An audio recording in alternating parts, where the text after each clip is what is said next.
So you're like me. You like these mechanical clocks and watching those pendulums just go back and forth all day long. I'll show you how to use these because they're fun sometimes. So, you just bought yourself a cuckoo clock, or a traditional wall clock, or a mantle clock. I'm gonna show you how to set them up and take them down if you would like to. Show you how to set up a cuckoo clock or wall clock. It's the same thing basically. You take this piece. It has nails on the back. It's got hooks right here. And literally all you do is just hook it on. You should just be able to hook it right on there. But sometimes it's a little bit difficult with one hand. So you know what? I'm going to do it off camera. I'm choosing to leave mine off because I like the way it looks like this. Spot where the chains are going to go all the way down to the floor. As like right here. You want to use this top hole, not that one. If you use that one, it's just going to fall. And you want to take that top one and just put it right on there.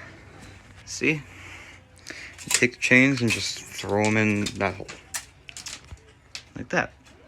And you take your pendulum and just put it right back on there. If you can get it on. It's a little bit tricky sometimes, but there you go. It's back on. Then you add your weights again. As I said before, one of them is really tricky, so I'm doing it off camera again. It's back together again. Now just to start it, all you gotta do, flip the pendulum and it goes. Now let's say it's not going, like that one sometimes does. It could either be it's so old it needs oil. That clock has an issue where it has to be sitting at a certain angle and it has to be on a flat wall for it to run. It's very picky about where it sits. You can see it's not even at all, but it just likes that, so it runs right there. Some clocks are like that. Now I'm going to show you how to take down a cuckoo clock or a wall clock. This applies to both of them.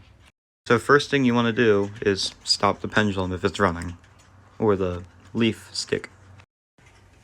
Alright, what you're going to want to do now is pick up the pendulum and then move it up and out and out and out.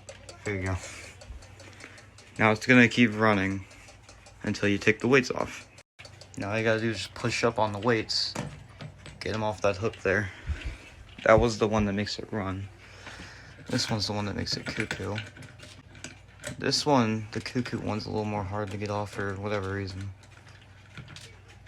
Next thing you're going to want to do is just grab it, take it off your nail,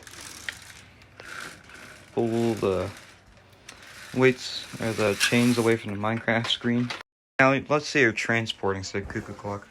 Take all the weights and the pendulum, put these next to each other, keep this away from the weights. And you're also going to want to take this top off right here, like that, so it doesn't get broken.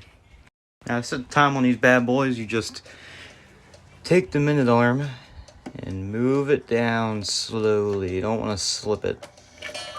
Make sure you stop every time it cuckoos. I know it's tedious.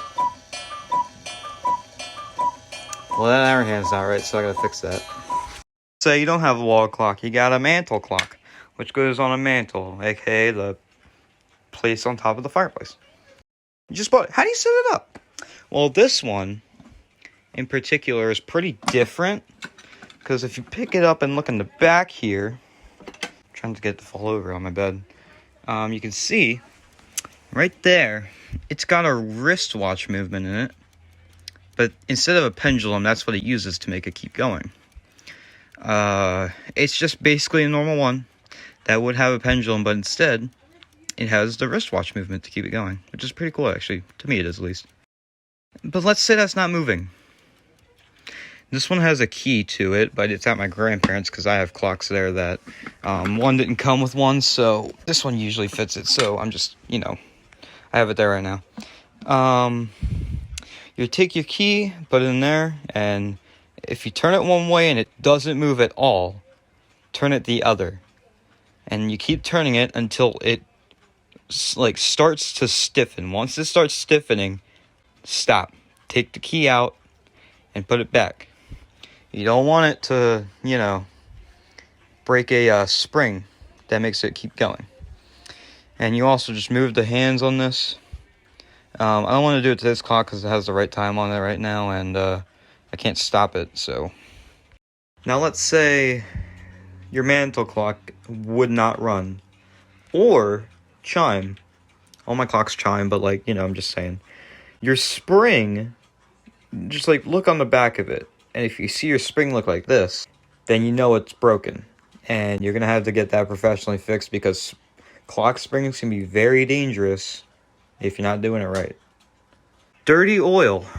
Believe it or not, yes, clocks, antique clocks do use oil, and it's pretty tedious to replace the oil.